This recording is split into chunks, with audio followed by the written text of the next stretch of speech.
last step that we often talk about is revision and negotiation. So you've conducted these experiments, you sort of understand what's working and what's not, and then you refine from there. We often think about learning as, if I read a book or watch a YouTube video, right, I've learned a new skill. And the truth is that learning actually happens in the reflection after you do something, right? So you do something, you reflect on it, and then you revise going forward. And it's the same thing in a succession plan.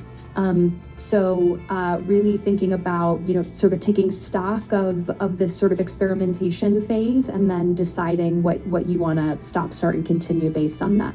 And the other thing I would add is that particularly for outgoing leaders, there's a real opportunity moment to think about what your involvement looks like sort of post-hire. So there are some people who, when they leave the business, they're retired, they're going on a 6-month cruise, and that's fine with them, right? They don't want any touch point in the business.